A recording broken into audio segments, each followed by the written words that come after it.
So last time we dove into the Chandravansha. We met King Yayati and his 5 sons.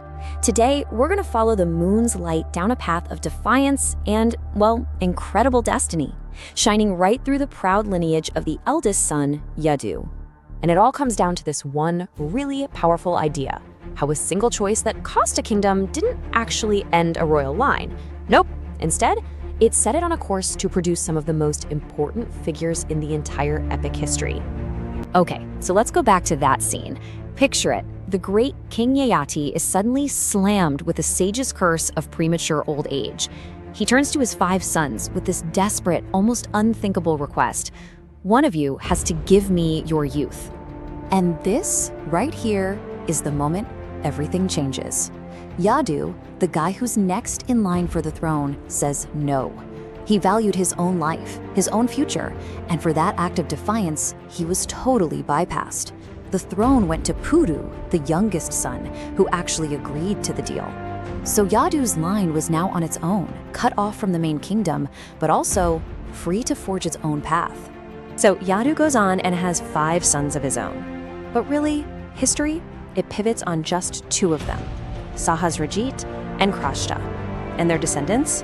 Well, they would go on to create legacies that were wildly different, but you know what? Equally legendary. All right, let's break this down. From Sahasrajit, we get the Haihaya Dynasty, a line of absolutely fearsome warriors defined by huge worldly power. And from Kroshta, we get the main Yadava clan, a line whose journey leads straight to a divine purpose and right to the heart of the Mahabharata. 2 brothers, 2 totally different kinds of greatness. First up, let's follow that path of pure worldly power.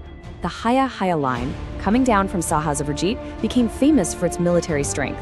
And its most famous king? Well, he became a symbol of power so great, it was just dripping with arrogance. This is basically an entire epic boiled down to 4 points.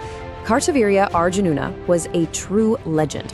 I mean, a king said to have 1,000 arms, ruler of the incredible city of Mahishmati. But you know how it goes, with immense power came even more immense pride.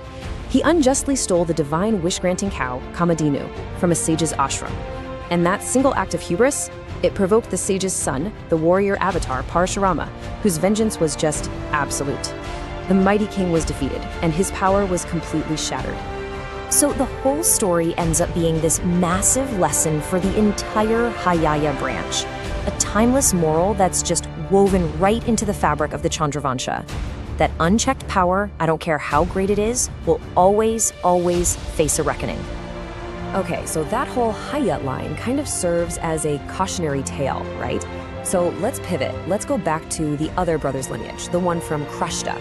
This is the line that carries the central Yadu bloodline forward, not towards worldly conquest, but towards a city called Mathura and a very, very different kind of destiny. You can almost picture it like a river of destiny, right? The path just flows from Yadu through Kroshta and down through the generations. It's like a current, just pulling this family line steadily towards the events that are going to shape an entire era. And deep within that lineage, we hit this key figure, Satvata. Now he is super important because his 2 sons are going to split the family line yet again, creating the 2 great clans that will pretty much dominate the Yadava world from here on out, the Vrishnis and the Andhakas. And here's why that split is so crucial. On one side, you have the Vrishni clan, which will eventually produce a man named Surasena.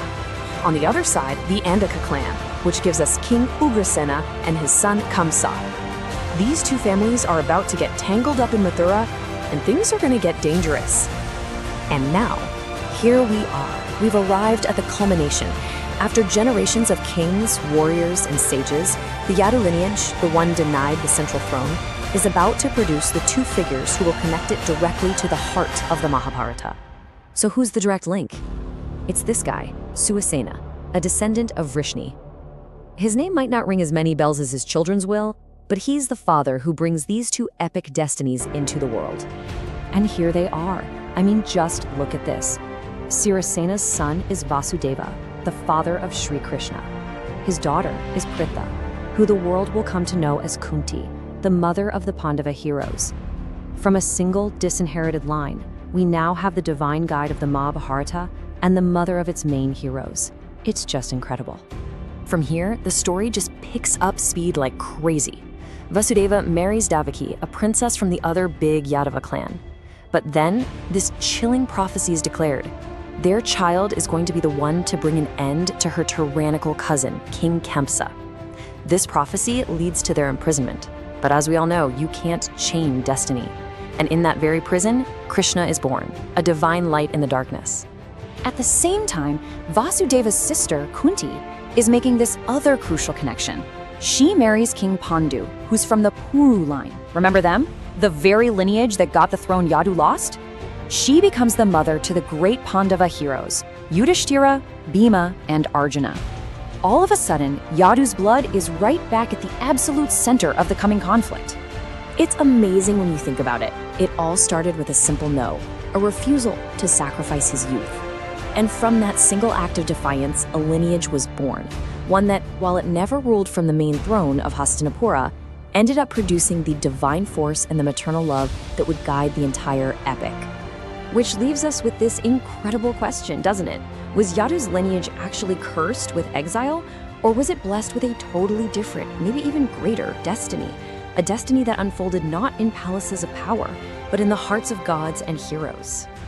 But look, this is only half the story.